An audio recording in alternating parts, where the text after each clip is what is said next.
High guys, welcome to my mummy's kitchen. আজকে আমার মা ডিম আলুর ডালনা তৈরি করবে।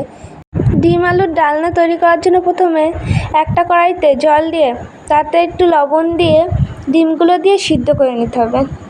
ডিম সিদ্ধ হয়ে গেলে একটা পাত্রে নামিয়ে ডিমের খোসা ছাড়িয়ে নিতে হবে। সমস্ত ডিমের খোসা ছাড়ানো হয়ে গেলে কড়াইতে তেল দিয়ে আলু ভেজে নিতে হবে। আলু ভাজা হয়ে গেলে একটা পাত্রে তুলে নিতে হবে। তারপর ছুরির সাহায্যে ডিমগুলো চিড়ে নিতে হবে।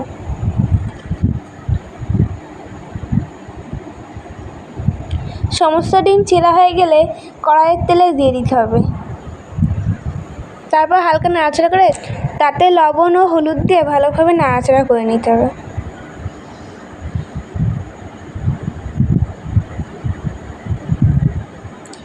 ডিম ভালোভাবে ভাজা হয়ে গেলে একটা পাত্রে তুলে নিতে হবে। সমস্ত ডিম তোলা হয়ে গেলে তাতে গোটা গরম মশলা, শুকনো লঙ্কা ও তেজপাতা ফোড়ন দিয়ে পেঁয়াজ কুচি দিয়ে দিতে হবে।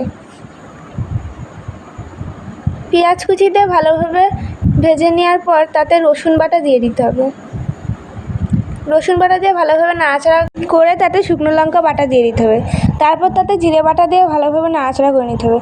তারপর তাতে আদা বাটা দিয়ে ভালোভাবে নাড়াচাড়া করে ধনে গুঁড়ো, লবণ ও হলুদ দিয়ে ভালোভাবে নাড়াচাড়া করে নিতে হবে। ভালোভাবে নাড়াচাড়া করে নেওয়ার পর তাতে টক দই দিয়ে দিতে হবে। টক দই দিয়ে ভালোভাবে নাড়াচাড়া করে আগে থেকে ভেজে রাখা ডিম ও আলুগুলো দিয়ে দিতে হবে। ডিম ও আলু দিয়ে ভালোভাবে নাড়াচাড়া করে তাতে পরিমাণ মতো জল দিয়ে দিতে হবে। জল দিয়ে কিছুক্ষণের জন্য ঢাকনা দিয়ে রাখতে হবে।